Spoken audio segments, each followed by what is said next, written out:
Alice's Adventures in Wonderland. Chapter 1. Down the Rabbit Hole.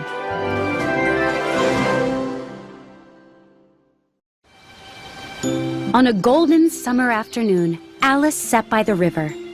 Her older sister Charlotte sat beside her, happily reading a book. Feeling bored, Alice glanced at her sister's book. "What's the point of a book without pictures?" Alice asked. Charlotte was too busy reading to reply. Alice gave a tired sigh and thought about making a daisy chain. However, that would require getting up to pick the daisies. And the hot day was making Alice feel very tired and lazy. Suddenly, a rabbit ran past the two girls. He was white and wore a colorful vest. "Oh dear, oh dear," he cried. "I'm going to be late." Alice was so sleepy that she didn't think a talking animal was strange. But then the white rabbit pulled a watch from his vest pocket. Rabbits don't wear vests. Alice said to herself. And they certainly don't carry watches. Alice jumped up and ran after the white rabbit. Near a hedge, he popped down a large rabbit hole. Alice followed right after him, not thinking about how she'd get out. Suddenly, she was falling. "Help!" Alice cried. She felt as if she were falling down a deep well. It was too dark to see anything below, so Alice looked around as she fell. The rabbit hole was lined with cupboards and shelves. Maps and pictures decorated the walls. Alice grabbed a jar labeled orange jam from one shelf. She was disappointed to discover it was empty. Oh. If I drop this jar, it might kill somebody below, Alice said. She slipped it onto the next shelf she passed. Alice continued to fall. After this, I'll never get upset about just falling down some stairs. Why, I won't even complain if I fall off the roof. Down, down, down. Would this fall ever end? How many miles have I fallen by now? Alice said. I must be getting near the center of the earth. What if I fall right through the earth? Where would she end up? Alice tried to remember her geography lessons. I'll just have to ask the first person I meet. I'll say, "Please, ma'am, is this New Zealand or Australia?" Alice was silent for a while, but then she started thinking about Dinah, her cat. I hope someone remembers to feed Dinah tonight. Alice said aloud.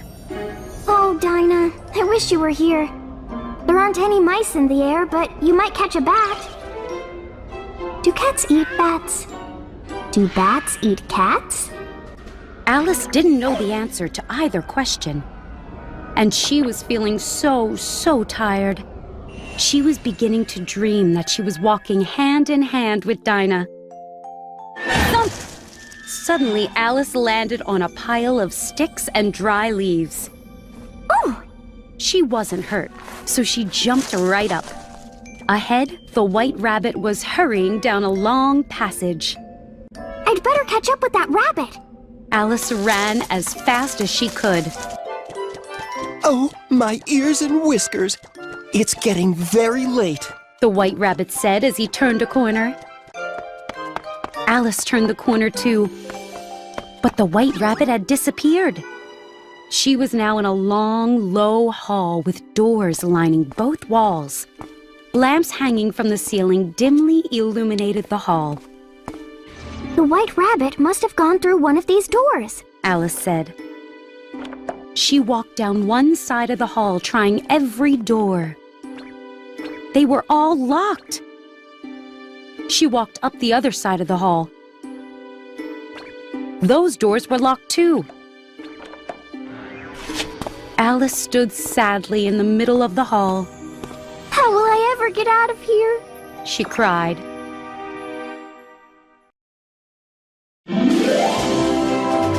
Alice's Adventures in Wonderland. Chapter 2: A Strange Drink.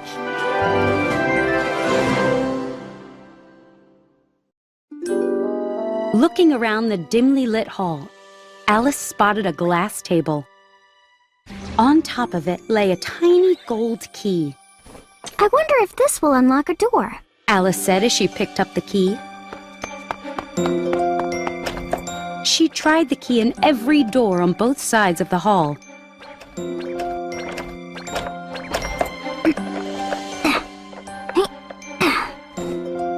It was too small, but Alice didn't give up.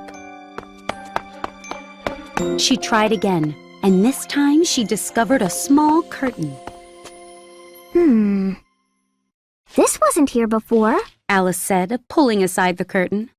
Behind it was a door about 15 inches high, and the tiny gold key fit perfectly.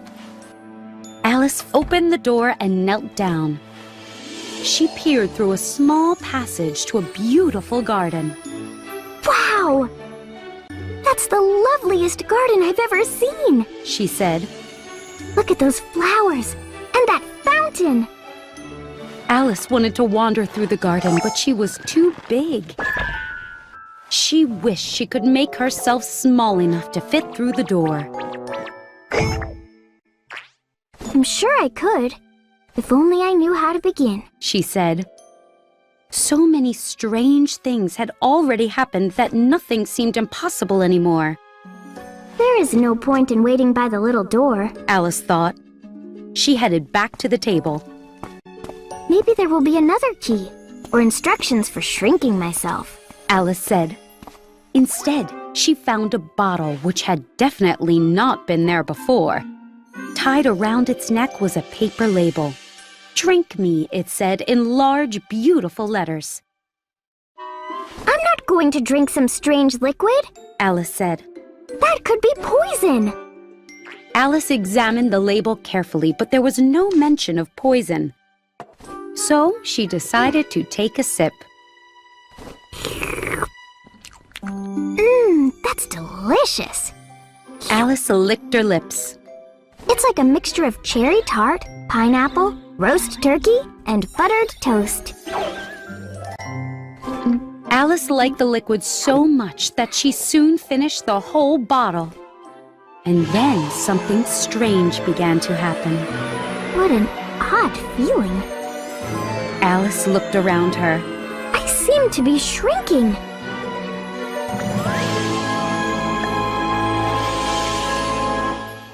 And indeed, Alice was only 10 inches high, but she was not upset. She was now the perfect size to fit through the little door. Alice was eager to enter the garden, but she waited a few minutes. I want to be sure I've finished shrinking, she said. What if I keep shrinking until there's nothing left of me? Fortunately for Alice, that didn't happen. So she walked over to the little door, which had mysteriously closed again. Alice reached in her pocket for the key. Oh no!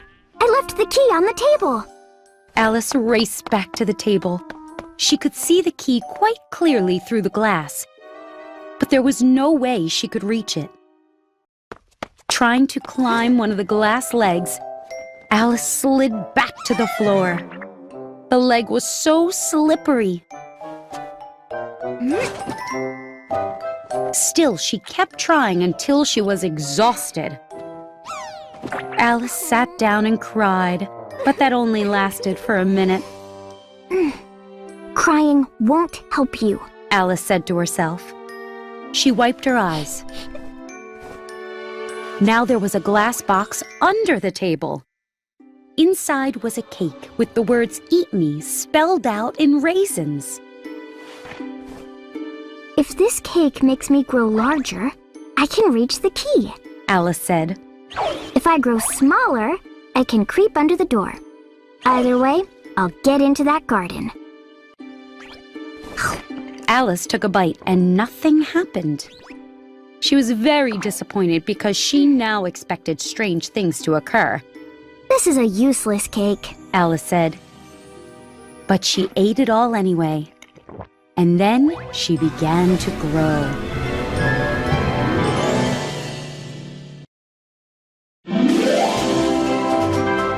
Alice's Adventures in Wonderland, Chapter 3, The Pool of Tears.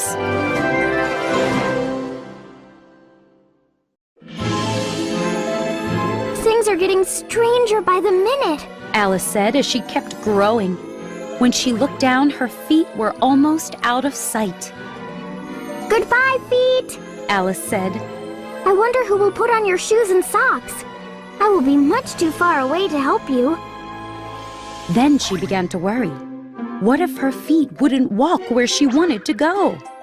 I must be nice to them. I'll give them a new pair of boots every Christmas.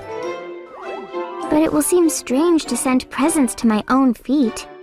Oh dear, I am talking nonsense. Just then, her head hit the hall ceiling. Alice kept growing. She was more than 9 feet tall, but she wasn't upset. Now she was big enough to reach the gold key on the glass table. Alice picked up the key and hurried to the garden door.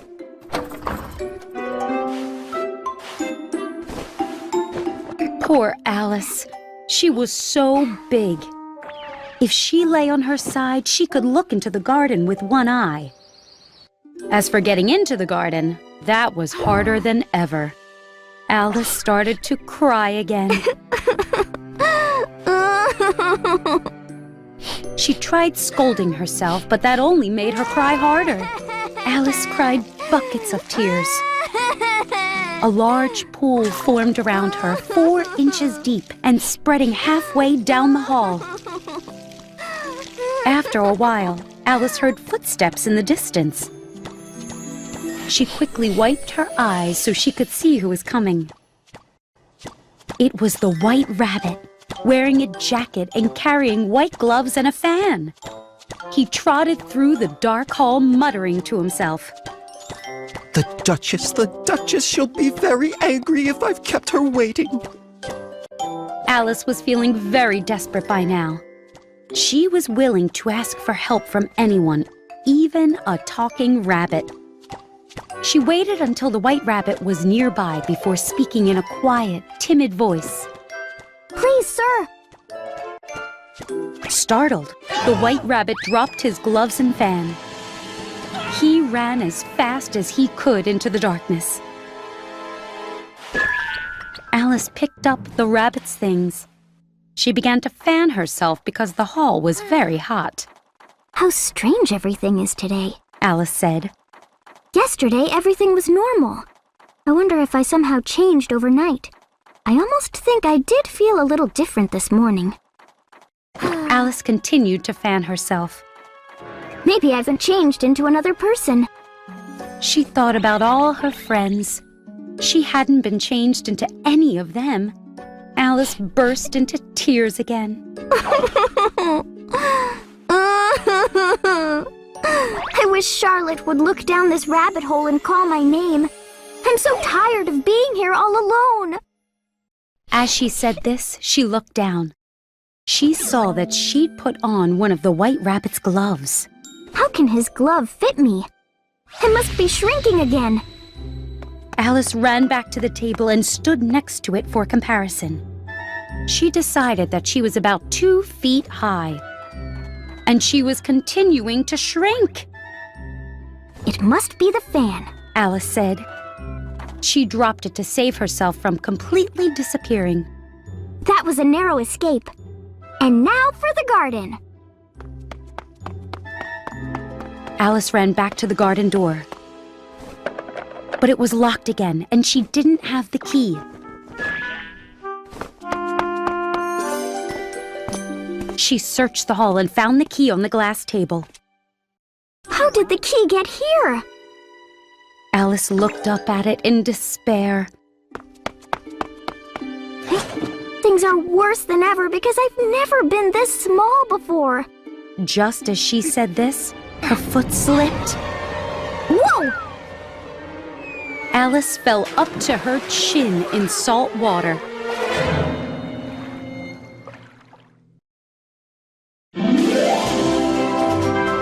Alice Alice's Adventures in Wonderland, Chapter 4, Another Swimmer.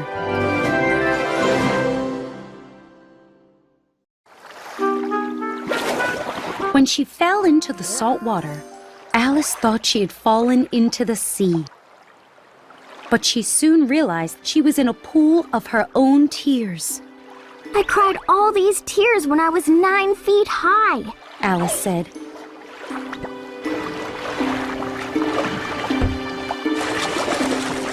She swam about, trying to find her way to dry land.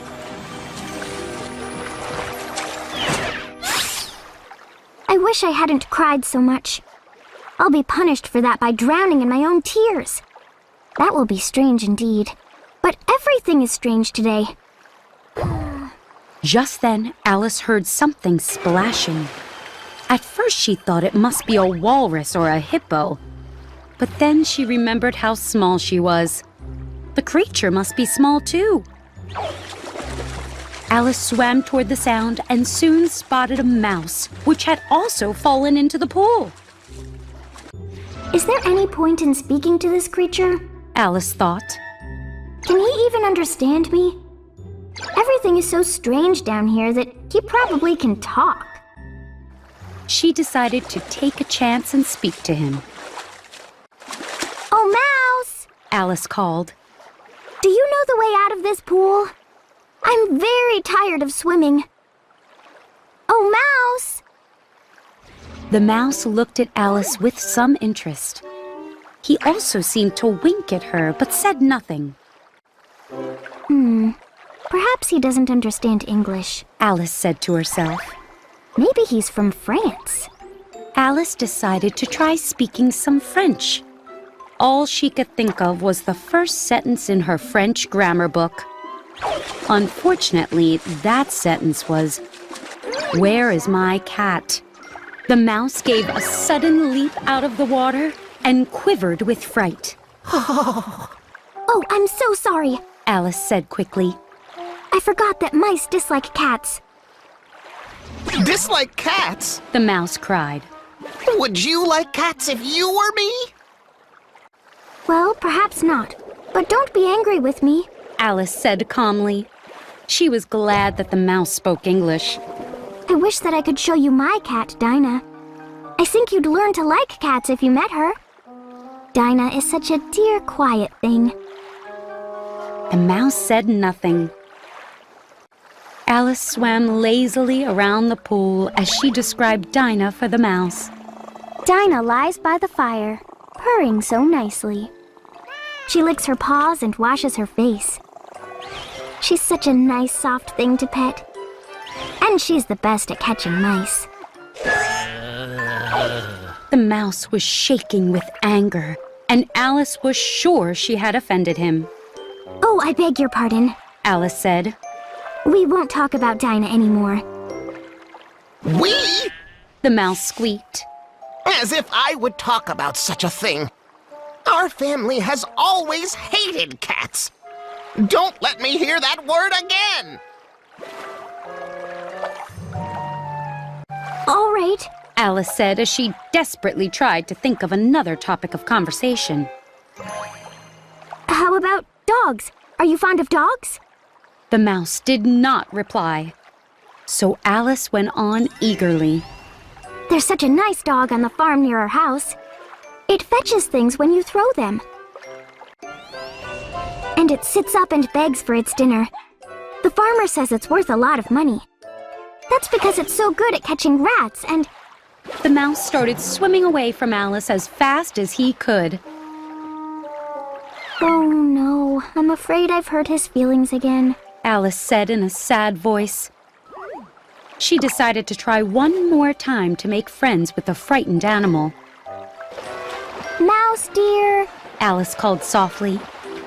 If you come back, I promise we won't talk about dogs or cats anymore.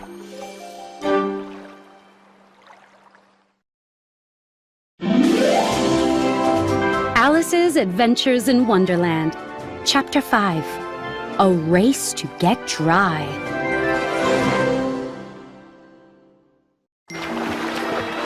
When the mouse heard Alice calling, he turned around and swam slowly toward her. With a trembling voice, he said, Let's swim to shore. After I tell you my story, you'll understand why I hate cats and dogs. Alice was happy to get out of the salt water.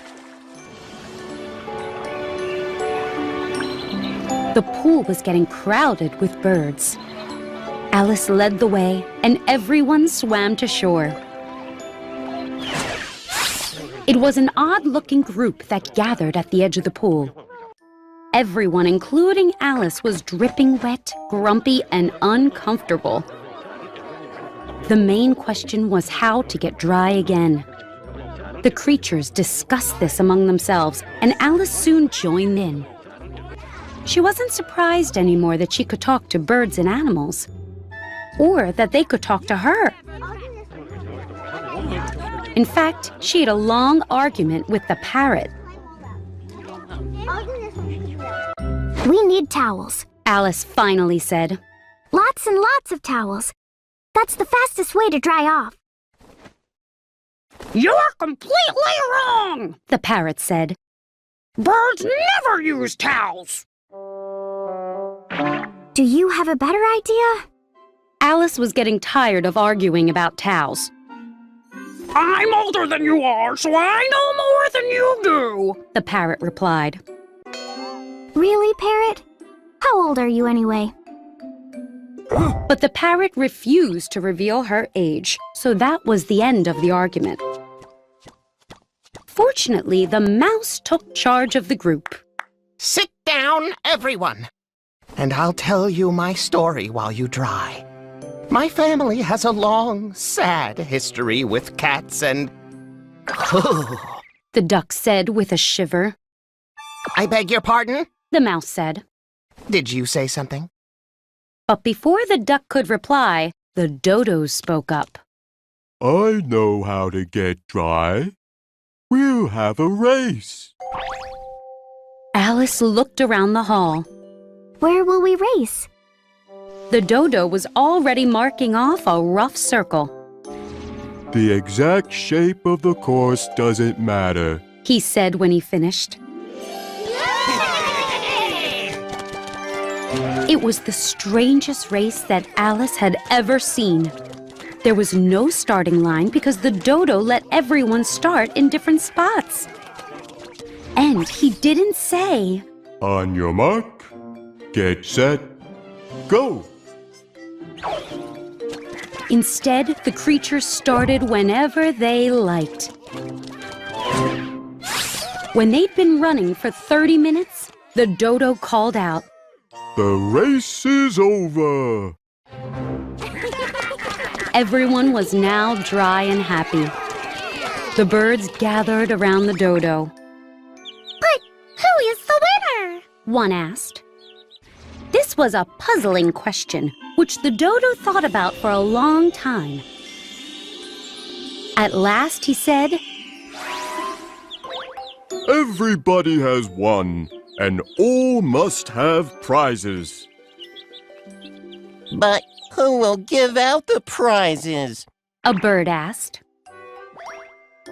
She will, of course. The dodo pointed to Alice. Everyone crowded around her, shouting. Prizes! Prizes! Alice had no idea what to do.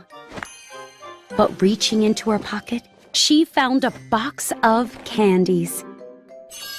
Luckily, they'd stayed dry, and she had enough to give everyone one piece. However, there wasn't one left for herself. But you must have a prize! The mouse insisted.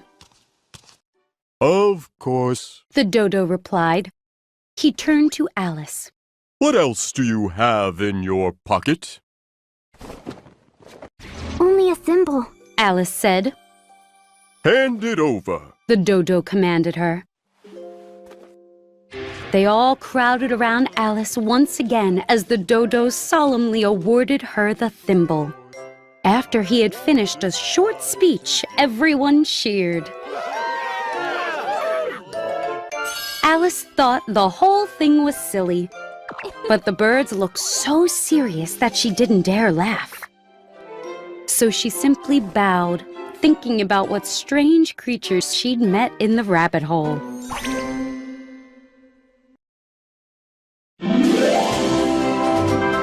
Alice's Adventures in Wonderland, Chapter 6, A Long Tale.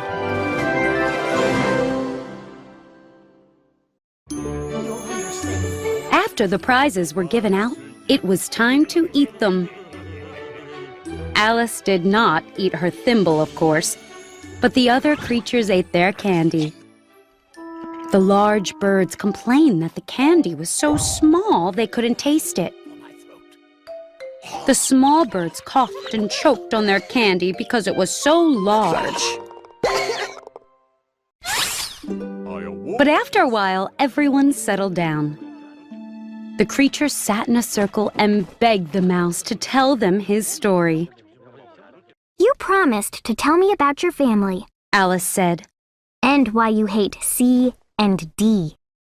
She didn't say cats and dogs. She didn't want to upset the mouse again. Mine is a long and sad tale. The mouse began. Alice studied the mouse's body. You definitely have a long tail, but I don't understand why it's sad. No, not my tail. The mouse said impatiently. My tail, as in story. He went on talking. Sad history with cats and... Meanwhile, Alice kept thinking about words that sound alike but have different meanings. Tell you my story. Now, do you understand why I don't like cats? The mouse said to Alice. What? Alice looked at him and blinked. You weren't paying attention. The mouse said angrily. I don't know why I bothered telling you this story. He started to walk away. Alice felt bad that she had upset him again. Please, come back and repeat your story. She called after him. I promise to listen to every word this time. Yes, please do come back! All the others said together. But the mouse only shook his head impatiently and walked faster. What a pity he wouldn't stay! The parrot sighed. I wish Dinah was here. Alice said. She would fetch him for us. And who is Dinah, if I may ask? The parrot said.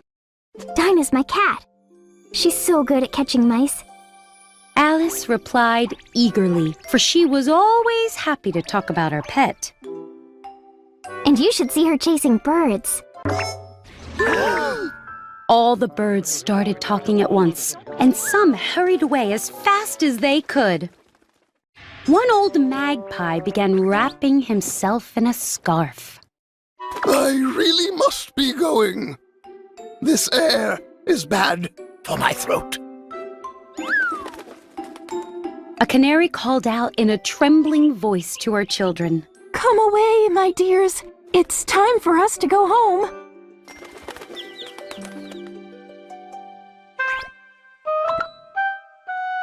Alice was soon left all alone. I wish I'd never mentioned Dinah. She said sadly. Nobody seems to like her down here, but I think she's the best cat in the world. Oh, Dinah. I wonder if I'll ever see you again. Poor Alice began to cry because she felt so lonely and sad. In a little while, however, she heard footsteps. She looked up eagerly, hoping that the mouse had changed his mind and was coming back. But once again, it was the white rabbit. This time he was walking slowly and looking anxiously about, as if he'd lost something. Alice heard him muttering to himself. The Duchess! The Duchess! The white rabbit said as he looked high and low. Oh, my paws! Oh, my fur and whiskers! The Duchess is going to be so angry if I'm late. I wonder where I could have dropped them. I don't see them anywhere. Alice guessed right away that he was looking for his gloves and fan. She happily began hunting for them, but they were nowhere to be seen. In fact, everything had changed. She seemed to be outdoors now. The great hall with the glass table and little door had disappeared.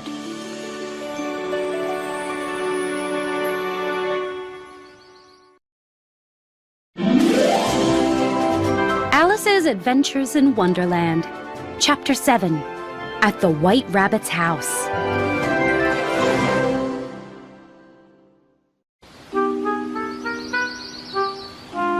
The White Rabbit soon noticed Alice hunting for his gloves and fan.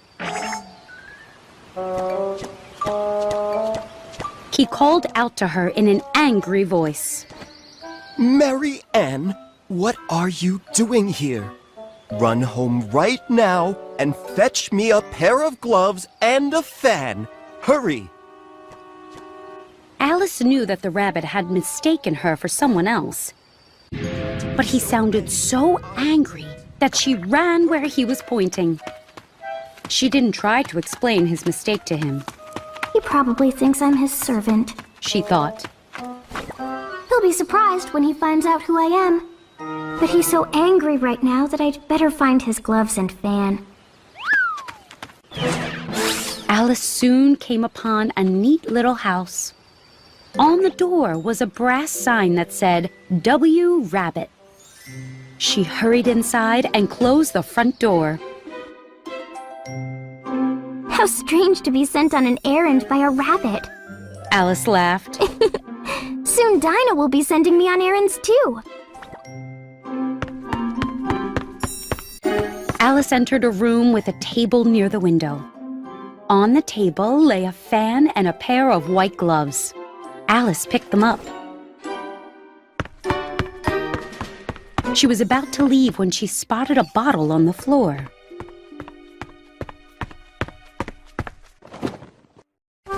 This time there was no label saying "Drink me," but Alice uncorked the bottle anyway. Whenever I eat or drink anything today, something interesting happens, she thought. She took a sip. I hope this will make me grow again because I'm tired of being so small. That is exactly what happened, and much faster than Alice expected. Before she had drunk half the bottle, her head was pressing against the ceiling. She quickly put down the bottle.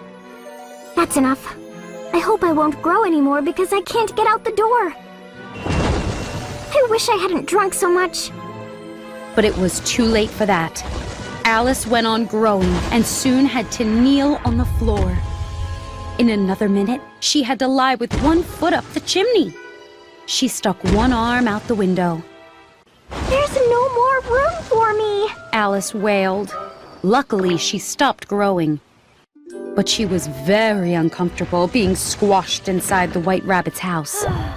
It was much nicer at home, Alice said. I wasn't always changing size, and mice and rabbits weren't ordering me around. I wish I hadn't gone down that rabbit hole. And yet,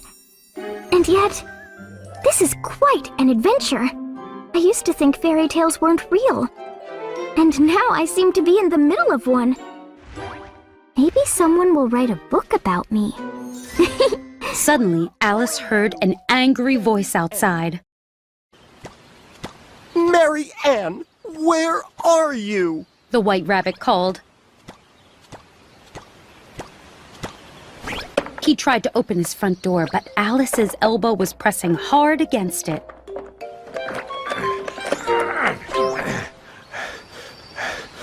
Then I'll go through a window, The White Rabbit said. No, you won't, Alice said. She waited until she heard the White Rabbit under the window. Then she tried to grab him. The White Rabbit shrieked and ran away. Pat, where are you? Right here, digging potatoes in the garden. A man replied. Pat, what's that in the window?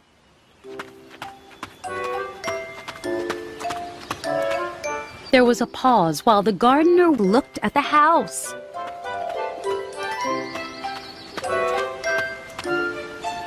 Looks like an arm to me. An arm? Who's ever seen an arm that big? Take it away! Alice waved her arm around and heard some whispering. Then all was silent for a while, until a crowd began gathering under the window.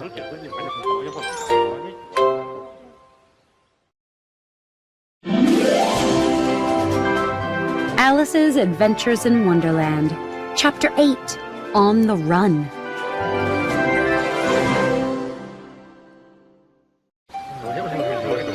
Friends of the White Rabbit had come to help him get rid of Alice. Alice couldn't see how many creatures had gathered under the window, but she could hear them. Send someone down the chimney! One voice cried. Pull the arm out the window! Another voice cried. I wish they could pull me out the window. Alice said to herself. I don't want to stay here any longer. She heard more mumbling, and finally the White Rabbit spoke. Good! He said. A wheelbarrow full should be enough. A wheelbarrow full of what? Alice asked quietly. She didn't have long to wonder. The next moment, a shower of pebbles came through the window. Some of them hit Alice in the face. Ow! I'll put a stop to this, she said to herself. Then in a louder voice, she called, You'd better not do that again! If you do, I'll tell my cat Dinah about this! No one outside said anything. Meanwhile, Alice was surprised to see the pebbles turning into little cakes. If I eat one, it's sure to change my size. I can't grow any larger, so I bet it'll make me smaller. Alice swallowed a cake and was delighted to feel herself shrinking. As soon as she was small enough to fit through the door, she ran outside. A crowd of birds and animals immediately rushed at her. But Alice ran off as fast as she could.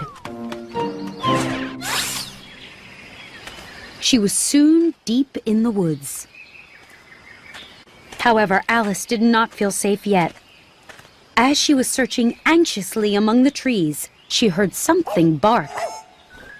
Alice looked up and saw an enormous puppy staring back at her. It stretched out a paw, trying to touch her. Oh, you poor thing, Alice said in a kind voice. Maybe if she gave it a pat, it wouldn't eat her. But the puppy wouldn't approach her even though she was only 3 inches tall. Perhaps it would play fetch. Alice picked up a stick, and the puppy yelped with delight. It charged at Alice, who ran behind a bush. When Alice appeared again, the puppy rushed at the stick and tumbled head over heels.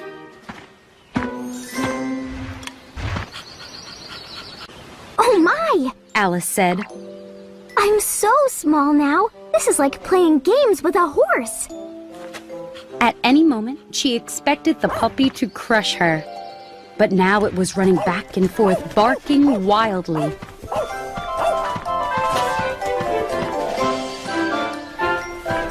Finally, it got tired and lay down panting. The puppy's tongue was hanging out and its eyes were closing. This is probably a good time to escape, Alice said. While the puppy rested, she quietly slipped away. Then she ran and ran until she could barely hear the puppy barking. That was a nice puppy, Alice said breathlessly. She rested against a tiny flower, fanning herself with one of its leaves. If I were bigger, I could teach it some tricks. I really do need to grow bigger again. But how will I do that? I suppose I should eat or drink something. But what? That was certainly a good question. Alice looked around at the flowers and grass, but she couldn't see anything that might help her. There was a mushroom growing near her that was as big as she was. Alice looked under it for anything to eat or drink. Then she stood on tiptoe and peeped over the edge of the mushroom. Her eyes met those of a blue caterpillar. He was sitting quietly on top of the mushroom with his arms folded. They stared at each other in silence for quite some time.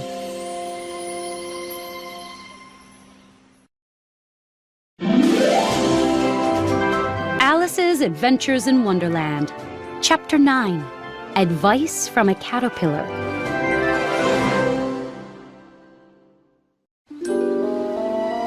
At last the caterpillar spoke to Alice. Who are you? He asked in a sleepy voice. This was not the best way to start a conversation. Alice replied rather shyly.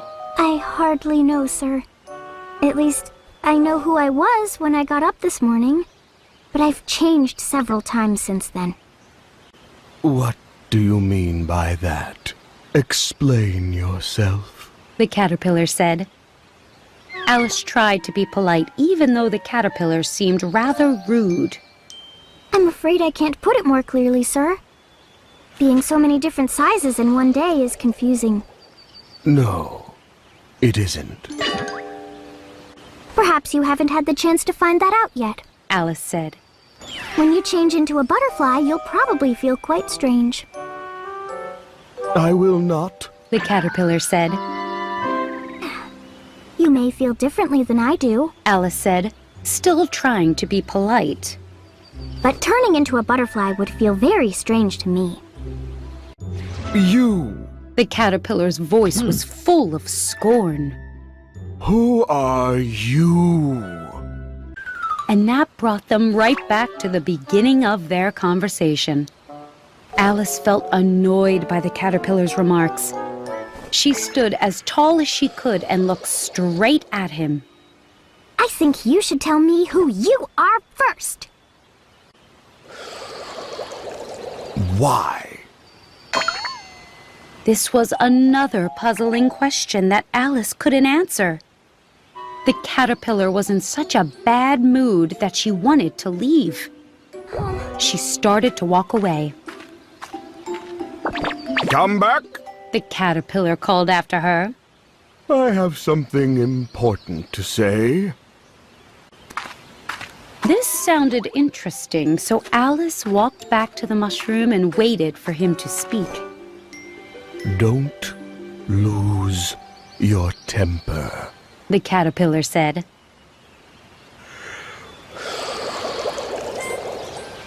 Is that all? Alice couldn't believe how angry he made her feel. No. For a few minutes, the caterpillar sat silently, ignoring Alice. She was going to leave, but she really had nothing else to do. So she decided to wait. Perhaps the caterpillar would have something interesting to say after all. Finally, he spoke to her again. So, you think you've changed? Oh, yes. Alice said, happy that he was listening at last.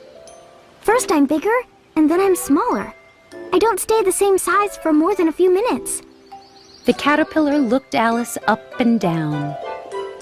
What size do you want to be? I don't really care. I just don't like changing so often, you know? No, I don't know. The caterpillar replied. Alice said nothing. She never met such a disagreeable creature, and she was losing her temper. The caterpillar interrupted her thoughts. Are you happy now? I'd like to be larger because 3 inches is such a horrible size. 3 inches is the perfect height. The caterpillar stretched upright as he spoke, showing that he was exactly 3 inches high. But I'm not used to it. Alice moaned, You get used to it in time. said the caterpillar. Alice waited, hoping the caterpillar would say something more. Eventually, he yawned twice and shook himself. Then he got down from the mushroom.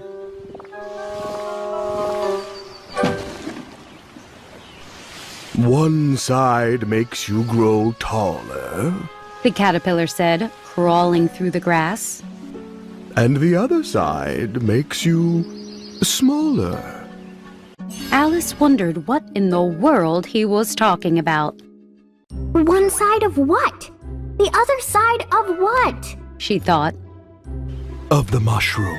The caterpillar replied as if Alice had asked her questions aloud. And in another moment, he was out of sight.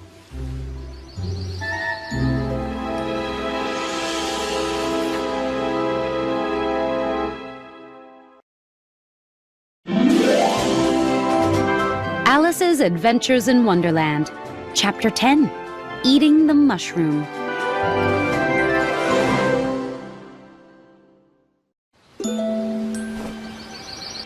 The caterpillar had said that one side of the mushroom would make Alice grow. The other side would make her shrink. Then he disappeared before Alice could ask any questions. Alice studied the mushroom. How am I supposed to know which side does which? The mushroom cap is round, so it doesn't have a left side or a right side. There was only one way to find out. Alice stretched her arms around the mushroom and broke off a piece with each hand. But which piece makes me grow? Alice looked from one hand to the other. She finally decided to try the piece in her right hand. The next moment, her chin hit something hard. It was her foot. Alice was frightened, but she managed to try the mushroom piece in her left hand. That's better. Alice said as her head started to rise. But her delight changed to panic when she couldn't see her shoulders. When she looked down, all she saw were her long neck and some green leaves. She didn't realize those were the tops of trees. Where have my hands gone? Alice asked. She couldn't see them below the leaves, so she bent her neck. My neck is so flexible. It's almost like being a serpent. Oh! Alice exclaimed in surprise as a bird flew at her face. Serpent! The pigeon screamed. I'm not a serpent. Alice said angrily. Leave me alone. No matter where I make my nest, serpents bother me. The pigeon sounded angry. Night and day I must be on the lookout for serpents. I haven't slept in 3 weeks. I'm very sorry that you've been annoyed by serpents, Alice began. but I made my nest in the tallest tree, thinking I'd be free of the serpents. The pigeon said. But then you came wriggling down from the sky. Go away, serpent! I'm not a serpent. Alice said. I'm Well, what are you? The pigeon demanded. What are you trying to say? I'm a little girl. Alice finally said. She'd undergone so many changes, she wasn't sure what she was anymore. I've seen lots of little girls. but never one with such a long neck. The pigeon looked at her skeptically. No, you're a serpent, and you can't deny it. Next, you'll be telling me that you've never eaten an egg. I have eaten an egg. Alice admitted, for she was a truthful child. Little girls eat eggs as often as serpents do. I don't believe that. The pigeon said firmly. And whether you're a girl or a serpent, you're looking for eggs. I'm not looking for eggs. But if I were looking for them, I wouldn't want yours. Alice stamped her foot and the ground shook. I don't like raw eggs. Then go away! The pigeon still sounded angry as she settled into her nest again. Alice tried to crouch among the trees, but her neck kept getting tangled in branches. I need to get back to my original size, She said to herself.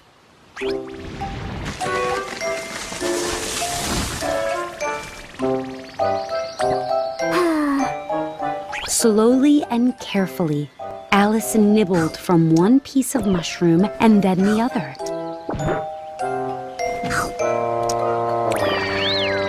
At last, she was the correct size.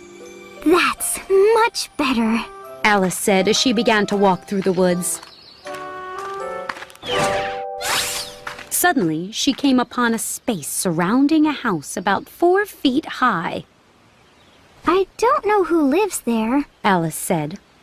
but they're sure to be smaller than I am, and I'll frighten them at this size. So Alice ate some more from the mushroom until she was only 9 inches high.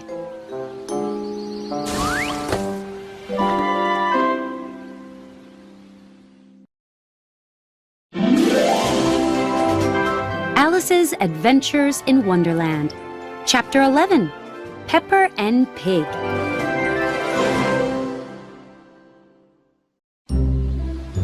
Alice stood outside the house, unsure what to do next.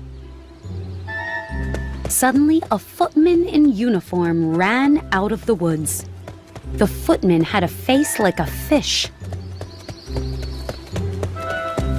He knocked on the door, which was answered by another footman. This one had a round face and eyes like a frog. Alice noticed that both wore curly, powdered wigs. I wonder what's going to happen. Alice crept closer so she could listen. The fish footman was holding a letter almost as big as himself. He handed it to the frog footman. From the Queen, The fish footman said. an invitation for the Duchess to play croquet. This must be the Duchess's house. Alice said to herself. I wonder if she's the Duchess that the White Rabbit was talking about. The 2 footmen bowed low, tangling their curls together. Alice laughed so hard that she ran into the woods so they wouldn't hear her. When she peeped out again, the fish footman was gone. The frog footman was sitting on the ground staring at the sky.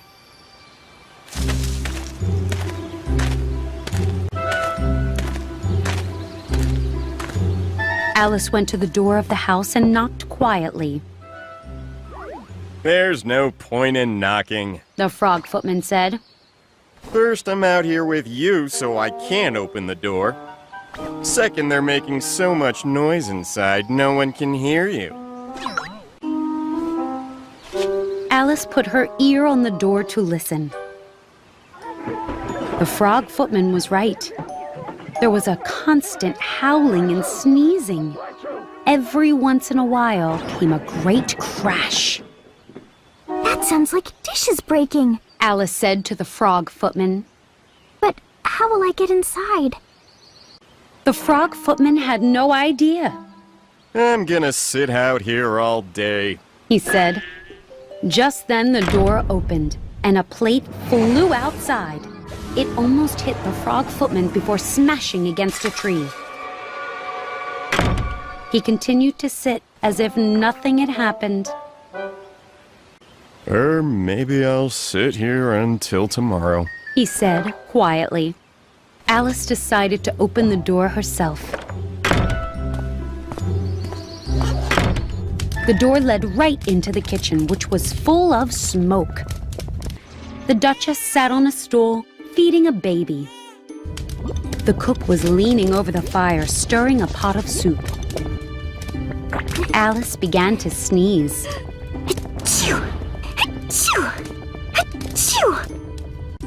There's too much pepper in that soup. She cried. The baby took turns sneezing and howling. Achoo! The Duchess sneezed once in a while, but the cook didn't sneeze at all. A cat was lying on the hearth and grinning from ear to ear. It didn't sneeze either. I've never seen a cat grin like that. Alice said. Then you haven't been paying attention. The Duchess said. All cats know how to grin, but this Cheshire cat is especially good at it. Pig! The Duchess said this last word so loudly that Alice jumped. Then she realized the Duchess was speaking to the baby. The baby had tiny eyes and a nose like a snout. Before Alice could say a word, the cook started throwing things. Watch what you're doing. Alice said. You're going to hurt the baby. The Duchess tossed the baby to Alice. Here, you can feed the baby if you like. I must get ready to play croquet with the Queen. And with that, the Duchess hurried from the room. Alice tried to hold on to the wiggling baby while the Cheshire Cat simply grinned.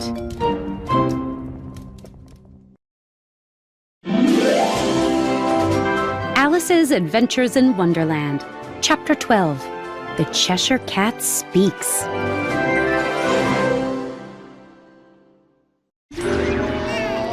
Alice was having trouble holding the wiggling baby. She was still only 9 inches high. As quickly as she could, Alice carried the baby outside the Duchess's house. The baby grunted, and Alice examined it closely. With each passing moment, it looked more and more like a pig. I don't know what I'll do with this creature when I get home. Alice said. The baby grunted loudly. This time, there could be no mistake. This is definitely a pig. Alice said. She put the animal on the ground, and it ran into the woods. Relieved, Alice started walking.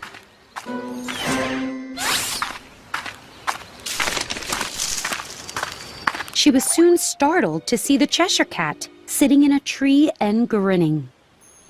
Alice thought he looked friendly despite his long claws and sharp teeth.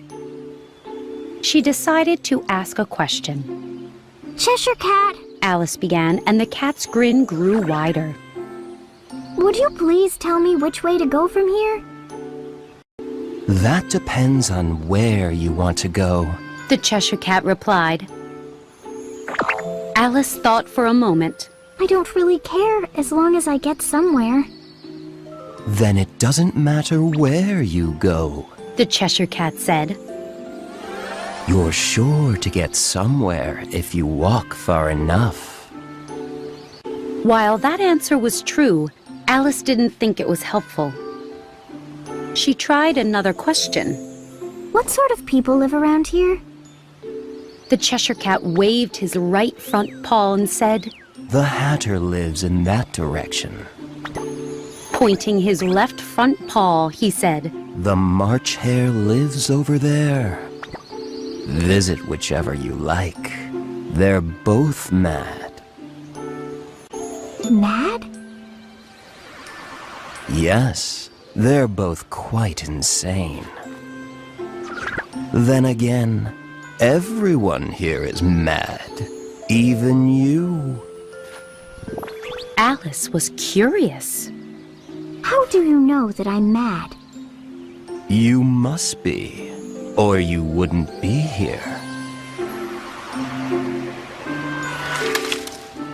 By the way, are you playing croquet with the Queen today? Alice clapped her hands with delight. I'd like that very much, but I haven't been invited yet. Well, if you go, you'll see me there. The Cheshire Cat said. And then he vanished without another word. Alice wasn't surprised by this because she was getting used to odd things. While she was staring at the spot where the cat had been, he suddenly reappeared. I forgot to ask what happened to the baby. He said. The baby turned into a pig. Alice said calmly, as if that happened every day. I thought it would. The Cheshire Cat said, and vanished again. I'd better wait to be sure he isn't coming back. Alice said to herself. But the Cheshire Cat didn't reappear. After a few minutes, Alice walked toward the March Hare's house. I've seen hatters before, but I've never met a March Hare. As Alice said this, she looked up. There was the Cheshire Cat sitting in a tree. Did you say pig or fig? The Cheshire Cat asked. I said pig. I wish you wouldn't keep appearing and disappearing so suddenly. You're making me dizzy. All right. This time the Cheshire Cat vanished slowly, beginning with his tail and ending with his mouth. His grin remained long after the rest of him had disappeared. I've seen a cat without a grin, but never a grin without a cat. Alice shook her head in disbelief. That's the strangest thing I've ever seen. Alice soon came to a house with chimneys shaped like ears. The roof was made of fur. That must be the March Hare's house, she said. And because the house was bigger than she was, Alice wanted to grow. She nibbled at her mushroom until she was 2 feet high.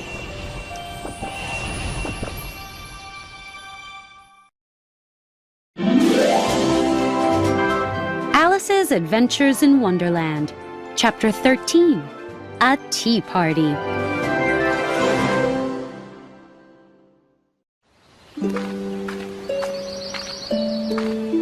Alice walked around the March Hare's house until she spotted a table under a tree. The March Hare and the Hatter were having tea.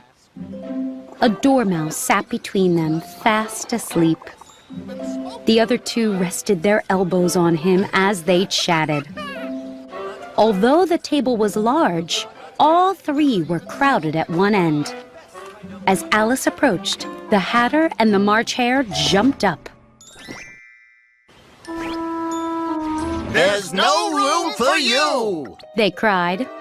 No room at all! Nonsense. There's plenty of room. Alice sat down in an armchair at the other end of the table. Sighing, the Hatter and the March Hare sat down again.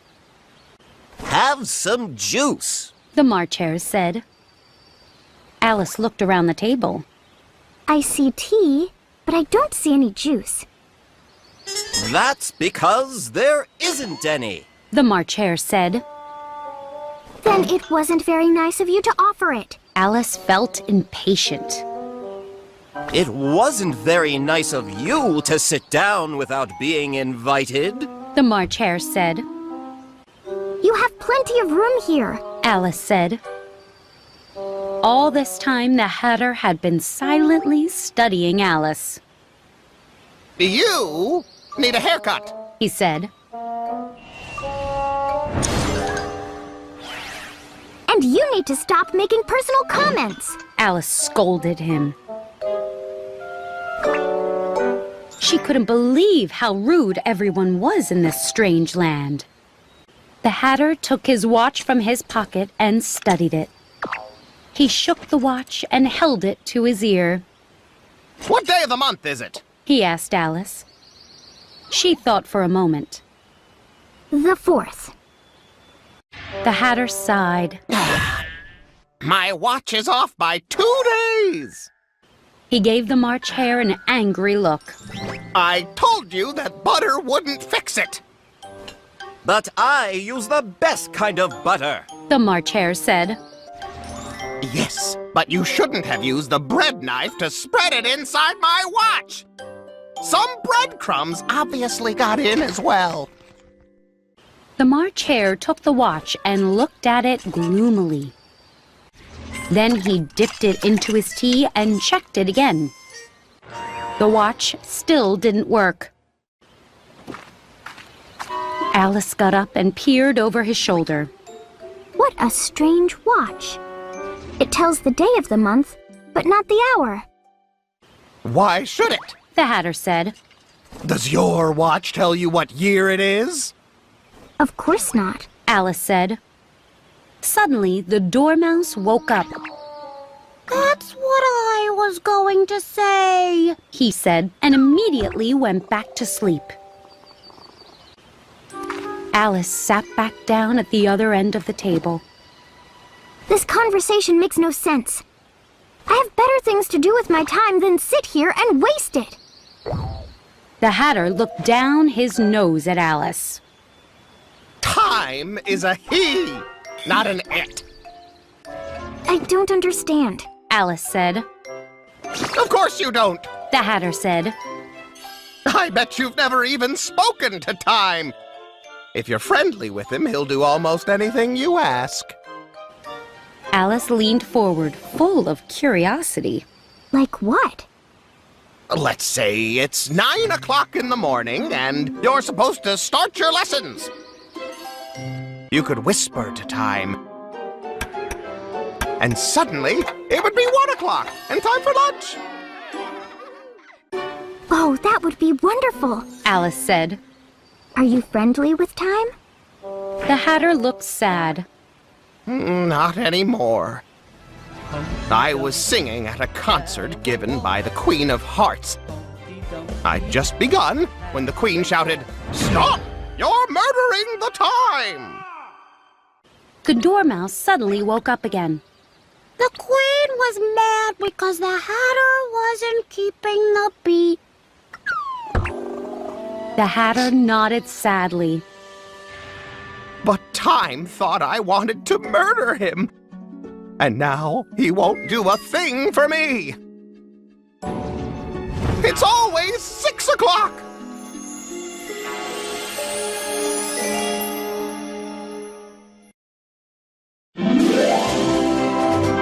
Alice's Adventures in Wonderland. Chapter 14.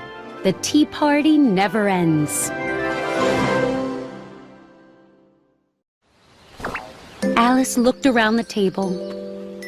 There were many place settings, but the only ones at the table were the Hatter, the March Hare, and the Dormouse. Why are there so many dishes? Alice asked the Hatter. It's always 6 o'clock, so that means it's always time for tea. He explained. We don't have time to wash the dishes. So when you need clean dishes, you move to the next place setting? Alice asked. The Hatter nodded in agreement. Exactly. Alice thought about this for a moment. But what happens when you come back to where you started? Let's change the subject. The March Hare said. I'm getting bored. I think the young lady should tell us a story. What? Alice shook her head. But I don't know any stories. Then the Dormouse will tell us one! The March Hare and the Hatter said together.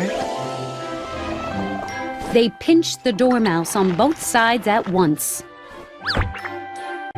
Tell us a story. The March Hare said. Yes, please do. Alice begged. And be quick about it, or you'll fall asleep before you're done. The Hatter added. The Dormouse sat up straight and began to talk. Once upon a time, there were 3 little sisters. Their names were Elsie, Lacey, and Tilly. They lived at the bottom of a well and... Did they get hungry down there? Alice asked. She was always interested in what people ate and drank. The Dormouse thought for a moment or two. They lived on molasses. He finally said. Alice shook her head in disbelief. Those girls couldn't have done that. She said gently. That would have made them ill. Yes, they were very ill. The Dormouse said. Alice tried to imagine what it would be like to live in a well. But she couldn't. Why did they live at the bottom of a well? Have some more tea. The March Hare said to her. I've had nothing so far, Alice said. so I can't have more. Nonsense. The March Hare said. If you have nothing, anything is more than that. Alice didn't know what to say to this.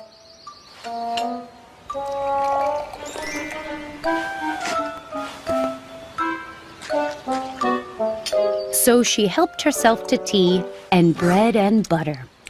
Then she turned to the Dormouse and repeated her question. Why did the sisters live at the bottom of a well? Again, the Dormouse took a few moments to think. Because it was a molasses well. There's no such thing! Alice said angrily. The Hatter and March Hare shushed her. The Dormouse frowned. If you can't be nice, He said.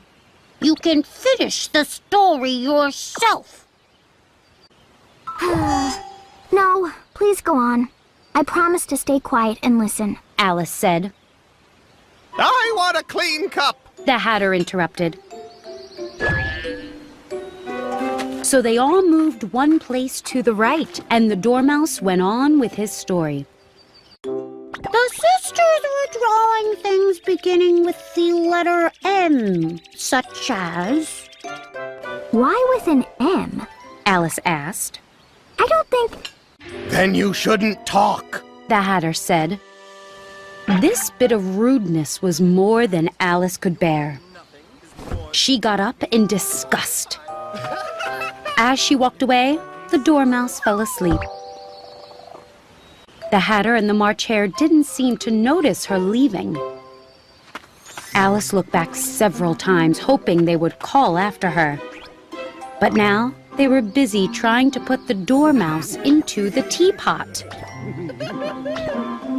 I'll never go there again. Alice said as she walked through the woods. That was the dumbest tea party ever.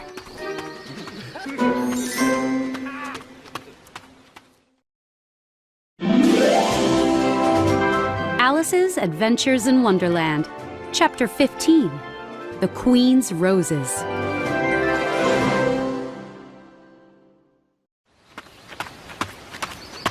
Walking through the woods, Alice noticed a tree with a door in its trunk. That's strange. She said. But everything's strange today. I might as well go through the door.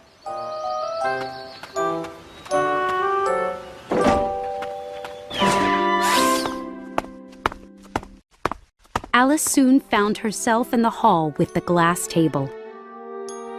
Oh, I'm back here again. Let's see if I can do things in the right order this time.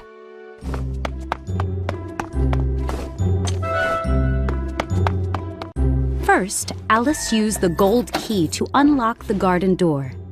Then, she took a piece of mushroom from her pocket. She nibbled it until she was a foot high.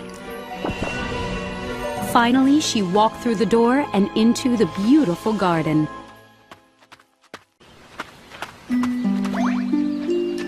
A large rose bush stood near the entrance. Its flowers were white, but 3 gardeners were busy painting them red. The gardeners wore outfits that looked like playing cards. Alice noticed that they were the 2, 5, and 7 of spades. Be careful, 5. 2 said. You're splashing paint on me. I couldn't help it. 5 said. 7 bumped my elbow. 7 scowled. You're always blaming everyone else, 5. You should... Spotting Alice, 7 bowed low, as did the other cards. Alice suddenly felt a bit shy. Would you please tell me why you're painting those roses? 2 spoke up. Well, you see, miss, the Queen wanted a red rose bush. We planted a white one by mistake, and if she found out... She'd cut off our heads! 7 said. 5 was looking anxiously around the garden. The Queen! The Queen! He shouted. All 3 cards instantly threw themselves on the ground, face down. Alice looked up to see a parade. First came 10 soldiers. Their outfits were shaped like playing cards too, but they had clubs instead of spades. Next came 10 royal children, whose outfits had hearts. After that came some others. There's the White Rabbit! Alice said. He seemed quite nervous and didn't notice her as he passed. Then came the Knave of Hearts, followed by his parents, the King and Queen of Hearts. When the King and Queen reached Alice, they stopped. Everyone else stopped too, turning to stare at her. Who are you? The Queen demanded. My name is Alice. She said aloud in a polite voice. But to herself she said, They're only a pack of cards. There's no need to be afraid of them. The Queen noticed the 3 gardeners. Their backs matched those of her soldiers and her children. And who are these people? How should I know? Alice said, surprised at her own courage. Turning bright red, the Queen screamed, Off with her head! Nonsense! Alice said loudly. The Queen went silent, but she still looked angry. The King put his hand on the Queen's arm. She's only a child, He said. Get up! The Queen screamed at the gardeners.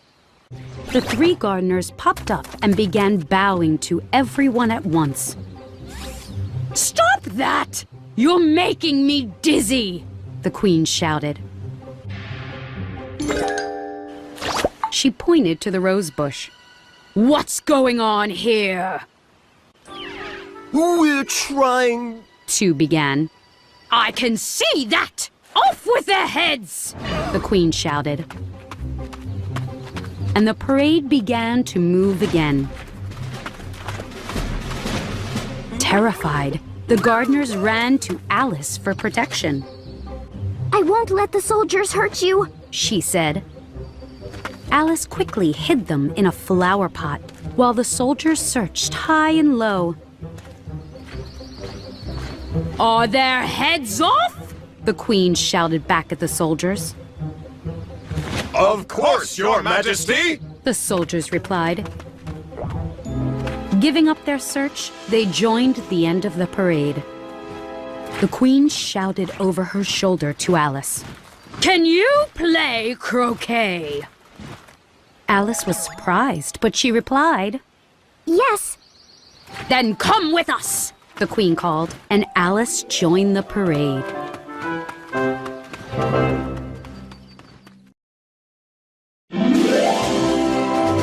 Alice's Adventures in Wonderland, Chapter 16, a royal croquet game.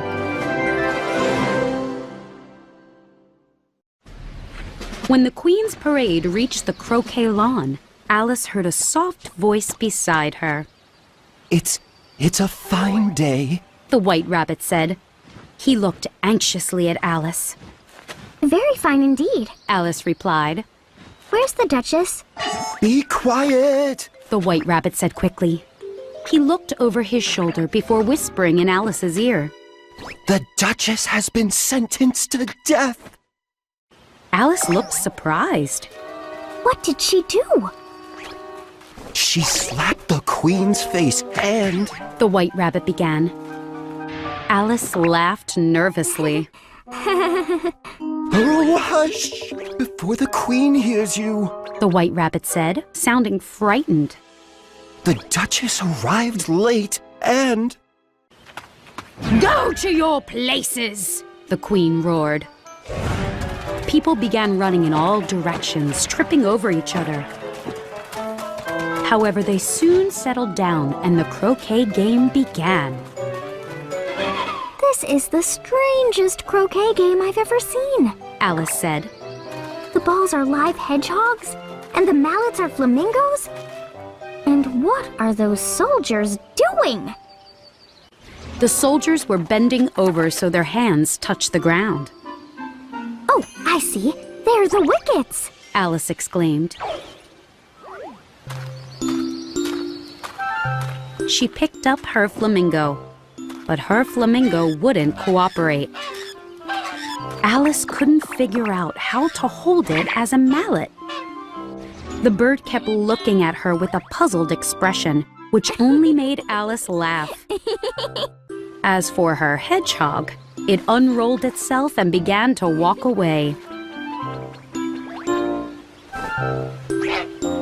The soldiers kept getting up to stretch, and the ground was too rough to play on. This is a hard way to play croquet, Alice said. The players didn't take turns. Instead, they all made their shots at once, which led to many arguments. Soon the Queen was stomping around, shouting, "Off with his head! Off with her head!" Alice began to feel uneasy. I hope I don't do anything to upset the Queen, she thought. That could be dangerous. Suddenly, she saw something odd floating in the air. A grin. The image grew clearer. It's the Cheshire Cat, Alice said happily. Now I'll have somebody to talk to. How are you doing? The Cheshire Cat asked. There's no use replying until his ears show up, Alice said to herself. He can't hear me yet. In another minute, the Cheshire Cat's whole head was visible. Alice put down her flamingo and began to describe the croquet game. Meanwhile, the Cheshire Cat's body remained invisible. Nobody plays fairly, Alice complained. and it's so difficult using live animals and soldiers. How do you like the Queen? The Cheshire Cat asked quietly. I don't like her at all. Alice said. She's so... Just then, Alice noticed the Queen listening nearby. She blushed. I mean, the Queen is likely to win, so it's not worth finishing the game. The Queen smiled and passed by. As Alice continued to talk, the King approached and stared at the Cheshire Cat's head. Who are you talking to? The King asked Alice. This is a good friend of mine, the Cheshire Cat. She said. Let me introduce you. I don't like the look of that cat at all. He must be removed at once. The King called out to the Queen. My dear, please have this cat removed. The Queen had only one way of dealing with problems, large or small. Off with his head! She cried. The king went to fetch the executioner.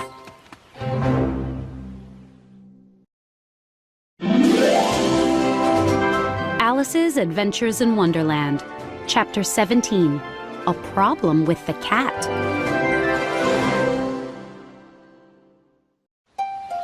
While the king was fetching the executioner, Alice heard the queen shouting.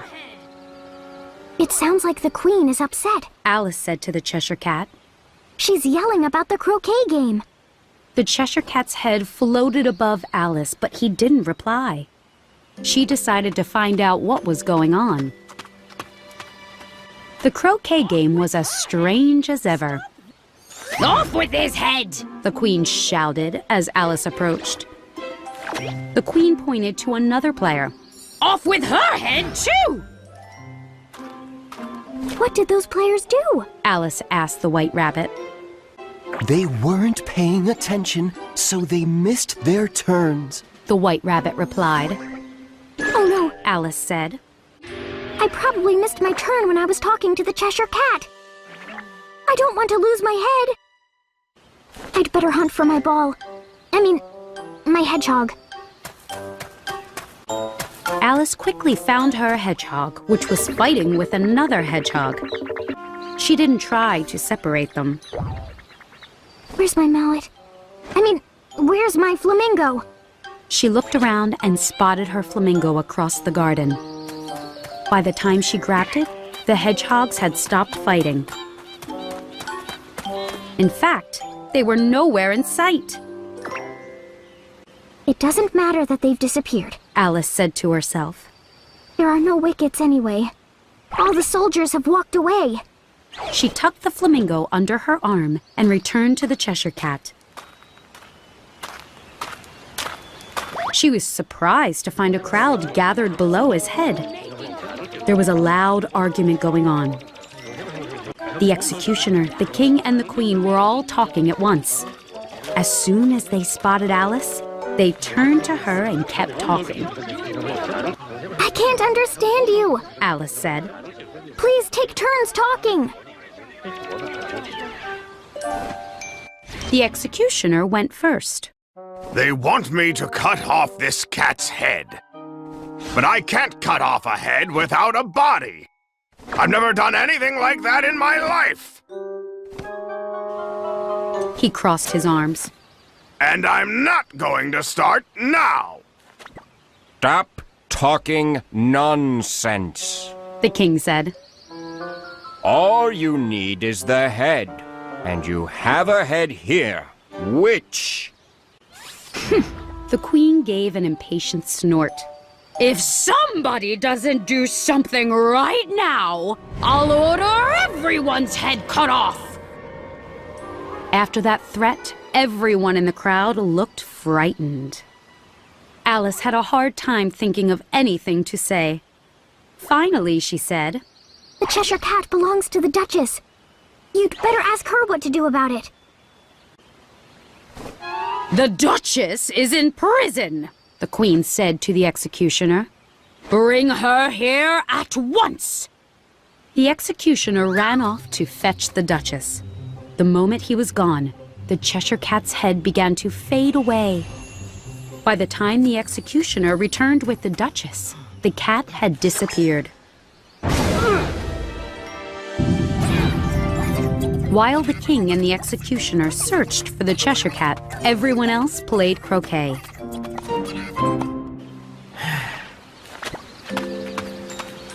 The Duchess tucked her arm into Alice's, and they walked away. I'm so glad to see you again, my dear. The Duchess patted Alice's arm. And I'm glad to see you, Alice replied. She was surprised that the Duchess was so friendly. Alice and the Duchess walked and talked. Alice wanted to ask about the Cheshire Cat, but the Duchess was busy talking. Suddenly, the Duchess's voice died away, and her arm shook. Alice looked up and saw the Queen blocking their path. A fine day, Your Majesty, the Duchess said in a weak voice. The Queen was not happy to see the Duchess. Leave immediately, or off with your head! She shouted. The Duchess hurried away, and the Queen turned to Alice. Let's join the game!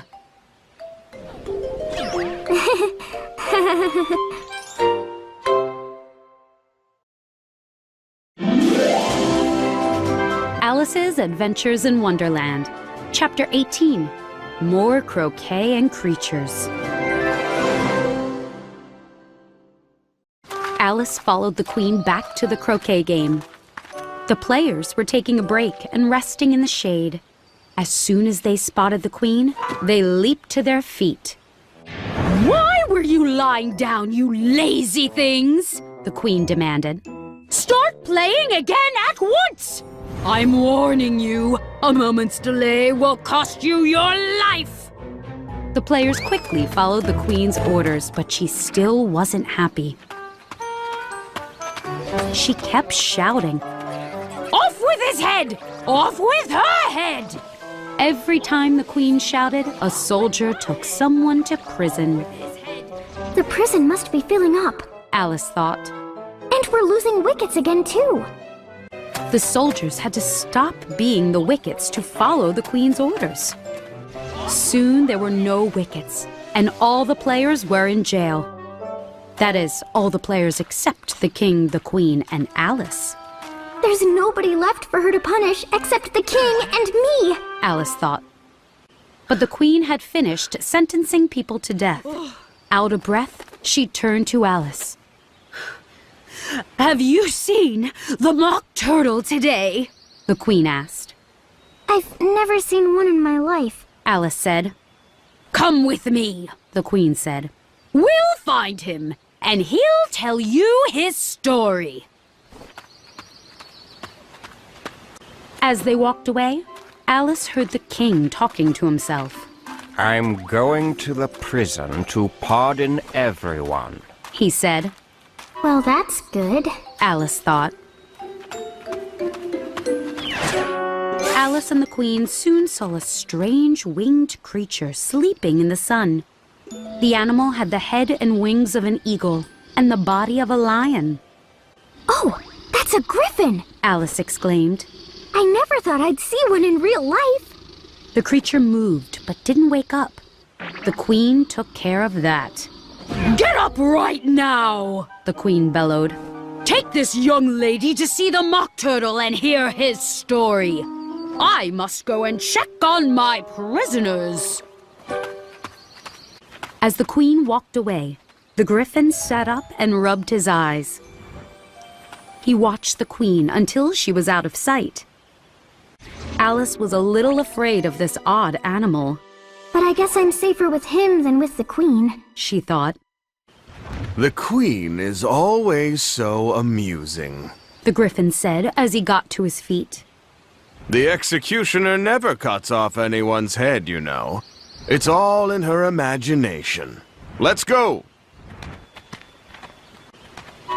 Alice was glad that no one was ever put to death. But she was annoyed that yet another creature was telling her what to do. They had not walked far before they spotted the mock turtle sitting on a rock. As they approached, Alice could hear him sighing and sobbing. What's wrong with him? Alice whispered. Nothing. The Griffin said. His problems are all in his imagination. The mock turtle looked at them with eyes full of tears. This young lady wants to know your story, The Griffin said. The mock turtle nodded. Sit down and don't say a word until I've finished. So Alice and the Griffin sat down. They waited and waited for the mock turtle to speak. If he's ever going to finish, he needs to begin, Alice thought. At last, the mock turtle started his story, which was mostly about his lessons at school. Once he began, he went on and on. That's enough about lessons. The Griffin finally interrupted in a firm voice. Tell Alice about the lobster dance.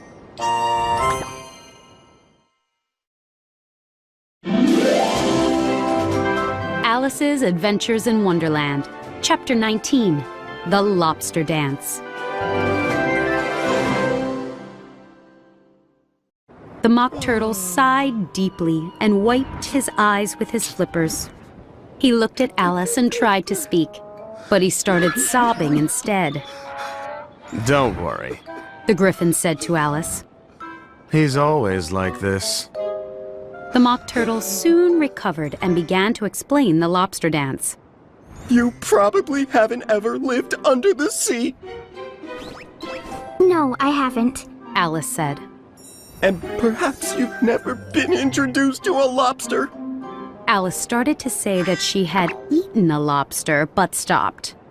So, you don't know how delightful a lobster dance is? The Mock Turtle said. Alice shook her head. No, I don't. The Griffin joined the conversation. First, you stand in a line along the seashore. 2 lines. The Mock Turtle corrected him. Then, after you've cleared all the jellyfish out of the way... That usually takes some time. The Griffin interrupted. You take 2 steps forward. With the lobster as a partner. The Griffin said. Of course. The Mock Turtle said. You step forward twice, face your partner, and... Change lobsters. The Griffin said. Then you throw the lobsters. As far out to sea as you can. The Mock Turtle said. And swim after them. The Griffin said. Then do a somersault in the sea. The Mock Turtle danced wildly about. And change lobsters again! The Griffin yelled at the top of his lungs. Go back to land again. The Mock Turtle said. And the first part of the dance is over. Both creatures had been jumping around while they described the dance. Now they sat down and looked at Alice. She wasn't sure how to react. It must be a very pretty dance, she finally said. Would you like to see some of it? The Mock Turtle asked. Oh, yes. We can do the first part without lobsters. The Mock Turtle said to the Griffin. Do you want to sing? You should sing, because I've forgotten the words. The Griffin replied. So the Mock Turtle sang about a snail doing the lobster dance. May you want you, may you want you, may you want you, join the dance, may you want you. The 2 creatures began to dance around Alice, sometimes stepping on her feet by mistake. When they finished dancing, Alice clapped. Now, we want to hear about some of your adventures. The Griffin said. He and the Mock Turtle sat on either side of Alice. Well, if you're sure you want to hear my story. First, I chased the white rabbit and fell down the rabbit hole. She began. By the time she told them about meeting the caterpillar, they looked bored. That's enough of your story. The Griffin said. But I'm not at the end, Alice said. Once again, she thought how rude everyone was. Let's try more of the lobster dance. The Griffin said. He turned to Alice. Or would you like the Mock Turtle to sing another song?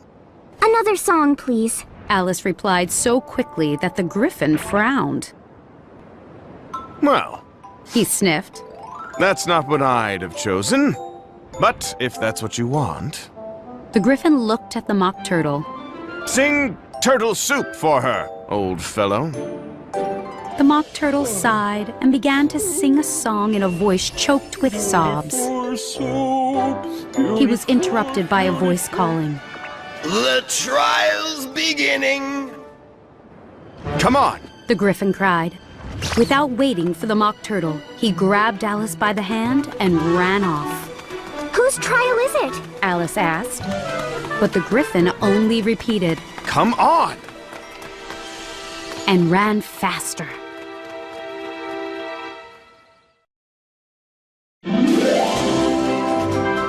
Alice's Adventures in Wonderland, Chapter 20. The Trial Begins.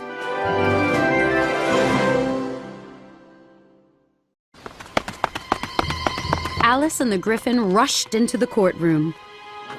A large crowd had gathered, birds, animals, and the whole pack of cards. The King and Queen of Hearts were seated on their thrones. The Knave of Hearts stood in front of his parents. He was in chains with 2 soldiers guarding him. It must be the Knave's trial, Alice said to the Griffin as they sat down. Oh, look! There's the White Rabbit! The White Rabbit seemed to be a court official. Holding a trumpet in one hand, he clutched a scroll of paper in the other. Alice noticed a dish of tarts on a table. Those tarts are making me hungry, she said to the Griffin. I wish this trial was over so we could eat them. That won't happen for quite a while, the Griffin replied. Alice looked around the room.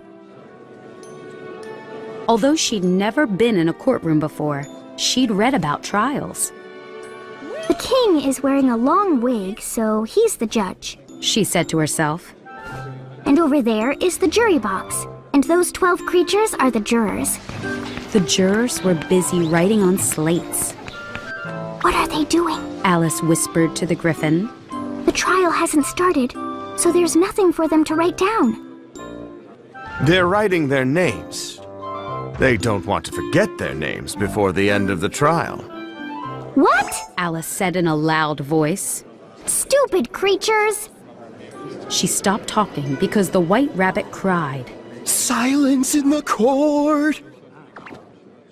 The king put on his glasses and looked around to see who was still talking.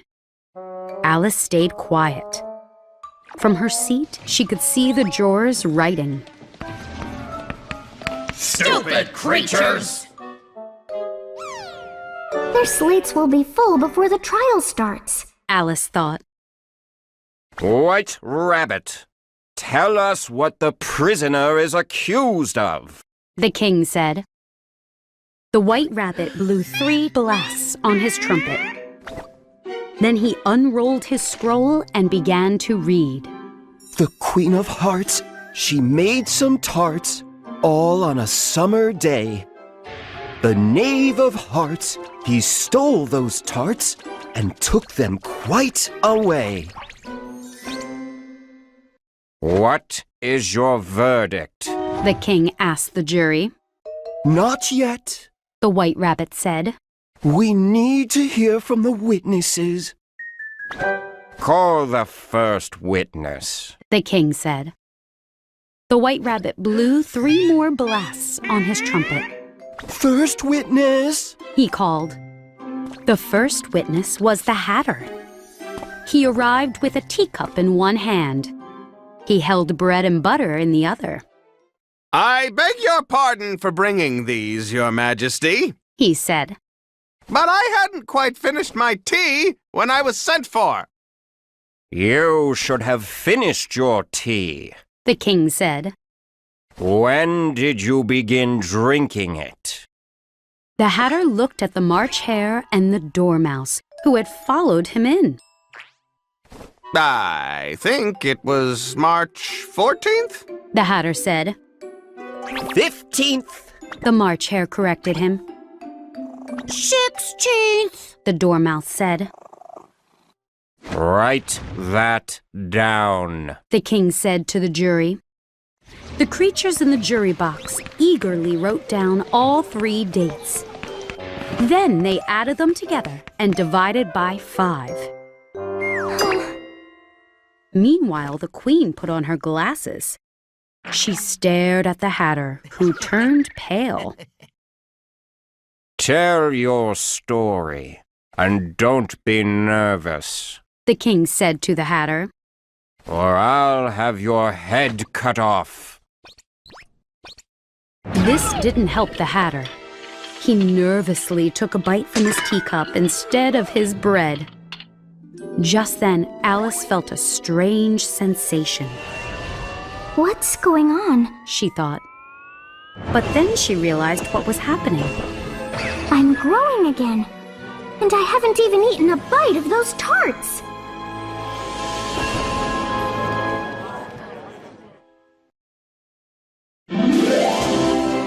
Alice's Adventures in Wonderland, Chapter 21. The Hatter Tries to Explain.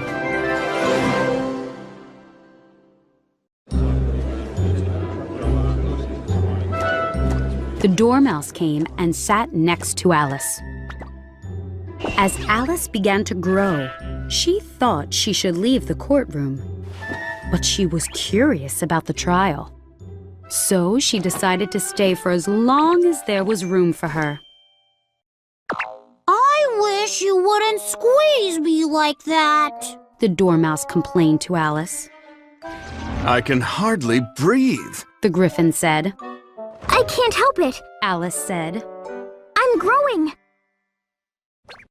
Well, you have no right to grow here, The Dormouse said. His comment annoyed Alice. Don't talk nonsense. You know that you're growing too. She said. Yes, but he doesn't do it all at once. The Griffin said. The Dormouse and he got up and sat on the other side of the courtroom.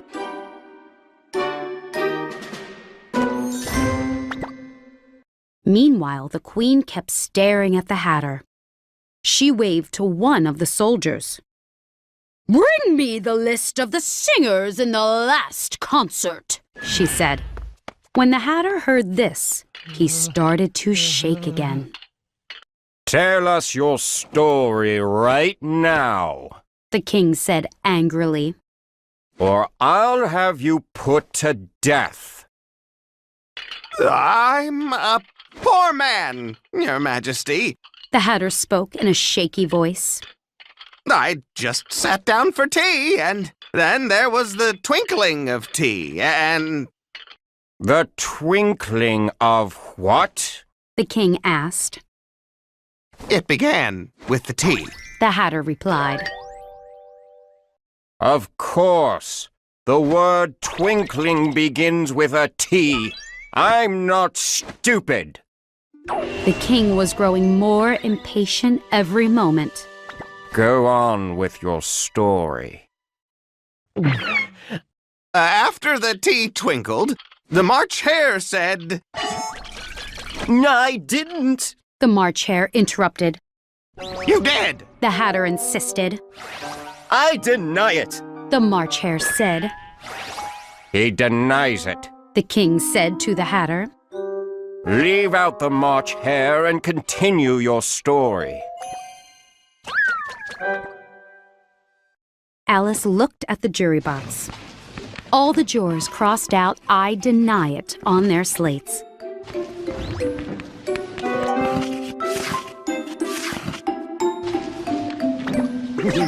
Those two guinea pigs have made a real mess of their slates, she thought. Well, then the Dormouse said... The Hatter looked anxiously at the Dormouse, expecting him to deny everything too. But the Dormouse was fast asleep.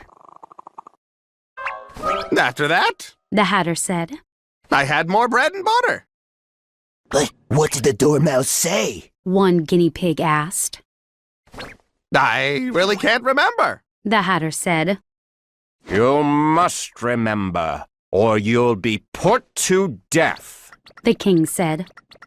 The Hatter dropped his teacup and his bread and butter. He went down on one knee in front of the King. I'm a poor man, Your Majesty. He repeated.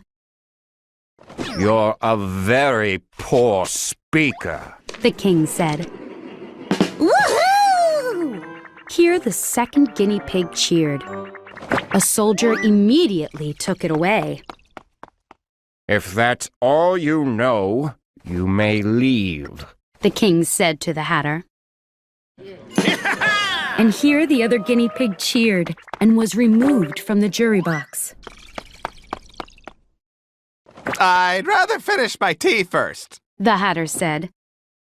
He shot a quick look at the Queen, who was reading the list of singers. You may go. The King said. The Hatter rushed from the courtroom. Just take his head off outside, the Queen said to one of the soldiers. But the Hatter was out of sight before the soldier got to the doors. Alice shook her head in disbelief. The Hatter wasn't any help at all. At this rate, we'll never find out if the Knave of Hearts is guilty, she thought. Call the next witness, the king said.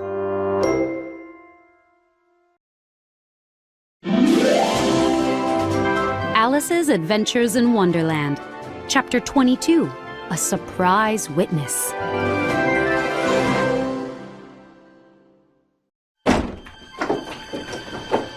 People sitting near the courtroom doors began to sneeze. I know who the next witness is, Alice said. It must be the Duchess's cook. Alice was correct. The cook entered the courtroom carrying her pepper shaker. Tell us your story, the king commanded. No, I refuse. The cook crossed her arms. The king didn't know what to do. He looked at the White Rabbit for advice. Your Majesty, you must get this witness to tell her story, the White Rabbit said. The Knave of Hearts is accused of stealing the Queen's tart. This woman is a cook. She knows all about tarts. Well, if I must, then I must, the king said. Then he frowned at the cook for a long time. Finally, he said, What are tarts made of? Mostly pepper, the cook said. Molasses, said a sleepy voice behind her. Seize that dormouse, the queen shrieked. Remove that dormouse from court! Off with his head! Off with his whiskers! For a few minutes, the whole courtroom was in confusion as the dormouse was removed. By the time everyone settled down again, the cook had disappeared. Forget about the cook. The king sounded relieved that he didn't have to deal with her anymore. Really, my dear, he whispered to the queen. You must question the next witness. Dealing with all these people is making my head hurt. No, it's your job, the queen said firmly. Alice watched the White Rabbit hold up his scroll of paper. They really don't have any evidence against the Knave of Hearts yet, she thought. I wonder who the next witness will be. Alice, the White Rabbit called loudly. Alice jumped when she heard her name on the White Rabbit's scroll. Here! Alice leaped to her feet, forgetting how large she'd grown. She knocked over the jury box, and all the drawers tumbled out. Oh, I'm so sorry, Alice cried. Last week, she'd knocked over a bowl of goldfish. This accident reminded her of that. She felt as if she had to put the drawers back quickly, or they'd die. The king scowled at Alice. This trial cannot go on until the jurors are back in their proper places. Alice began working on it. But then she realized she'd put a lizard in upside down. She put the creature right side up. Putting the jurors back is actually very silly, Alice thought. None of these creatures will be much help at this trial. The jurors' slates were found and returned to them. They all began to write about the accident, all except the lizard, who stared at the ceiling. What do you know about this tart business? The king asked Alice. Nothing, Alice replied. Nothing at all? The king asked. Nothing at all, she repeated. For a few minutes, the jurors kept writing on their slates. The king wrote in a notebook. Suddenly, he called out, Silence! Even though no one was talking. He read aloud from his notebook. Rule 42. All people more than a mile high must leave the courtroom. Everyone stared at Alice. I'm not a mile high. Yes, you are. The king said. Almost 2 miles high, The queen added.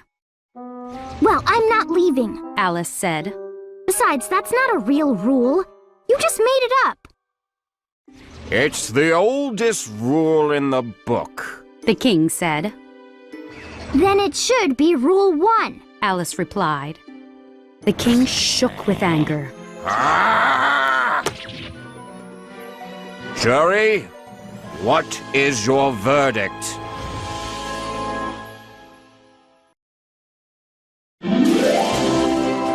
Alice's Adventures in Wonderland, Chapter 23, A Mysterious Poem.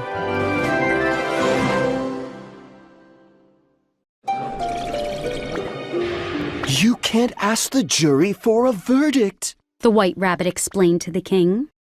There's more evidence to come. The White Rabbit bent over and picked up a folded piece of paper. See, this item has just been found on the floor. The queen leaned forward to get a better look. What is it? I haven't opened it yet. The White Rabbit said.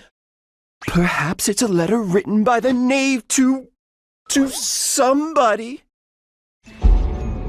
Unless it was written to nobody. The king said. Although that would be most unusual. All the jurors nodded in agreement. To whom is it addressed? One juror asked. It's not addressed to anyone. The White Rabbit unfolded the paper as he spoke. In fact, there's nothing written on the outside.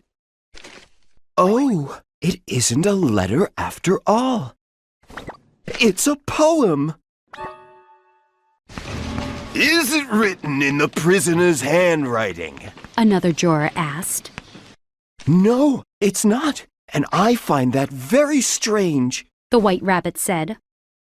The knave must have imitated someone else's handwriting. The king said. The knave sighed. I didn't write the poem, Your Majesty, and no one can prove that I did. Is there a name signed at the end of the poem? After carefully reading the poem, the White Rabbit shook his head. No, there's no name anywhere. But the king was not satisfied. He spoke to the knave. You didn't sign the poem, which only makes things worse. You were obviously up to some mischief. Otherwise, you would have signed your name like an honest man.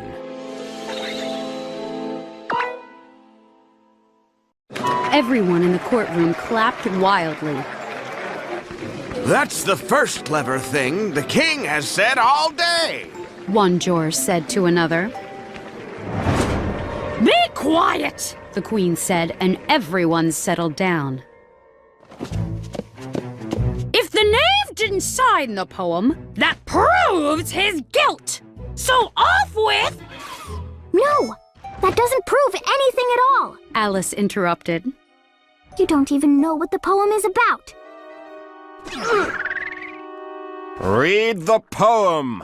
The king commanded the White Rabbit. Where shall I begin, Your Majesty? Begin at the beginning. The king said. And keep reading aloud until you get to the end. And that is exactly what the White Rabbit did. There was dead silence in the courtroom as he read the poem. This is the most ridiculous poem I've ever heard. Alice thought. It makes no sense at all. But the king had another opinion. This is the most important evidence we've heard all day. He rubbed his hands together.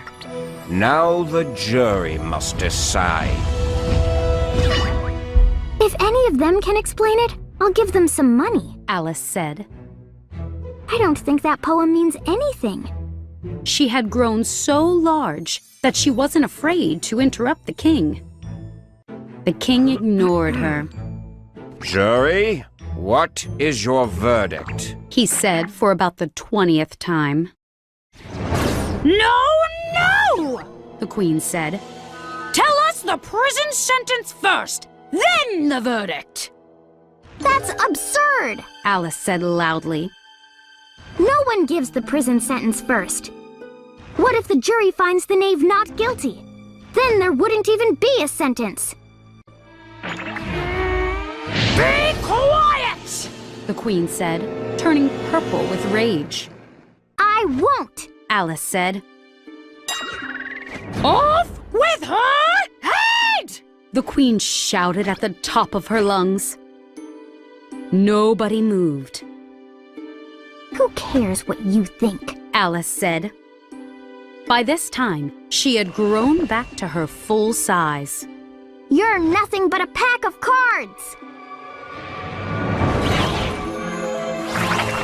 And at this, the whole pack rose into the air and flew at Alice.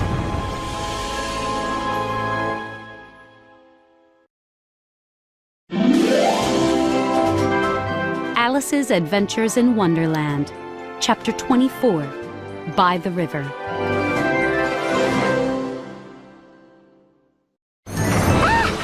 Alice shrieked with fear and anger as the pack of cards attacked her. Stop that, you nasty things! Leave me alone! Leave me alone!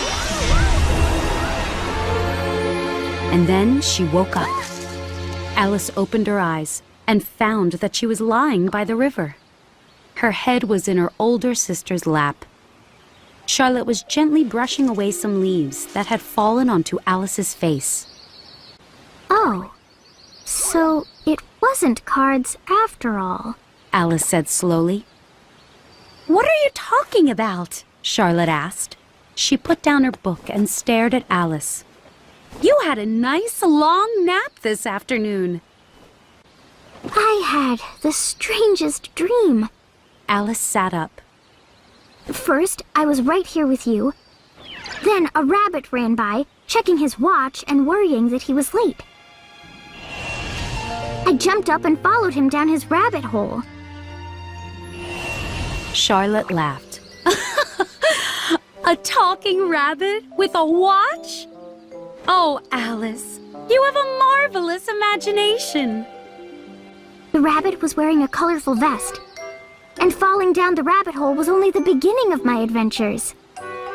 Alice went on to tell Charlotte everything she could remember. She had met so many odd creatures. The mouse, the caterpillar, the Cheshire cat. There was a queen who was always angry. Alice said. If anyone did the slightest thing wrong, she shouted, "Off with his head!" She even shouted, "Off with her head!" at me. What did you do wrong? Charlotte asked. I don't remember exactly. Alice laughed. But let me tell you more of what I do remember.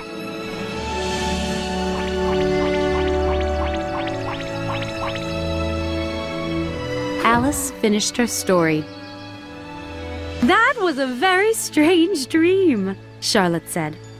I'm glad you didn't really fall down that rabbit hole. But now it's time for you to run inside and have your tea. It's getting late, so off you go. Alice got up and ran off, thinking about her amazing dream all the way home. But Charlotte stayed by the river, watching the sunset and thinking of Alice's adventures. Soon she began to dream too. First, she dreamed about Alice as a little girl.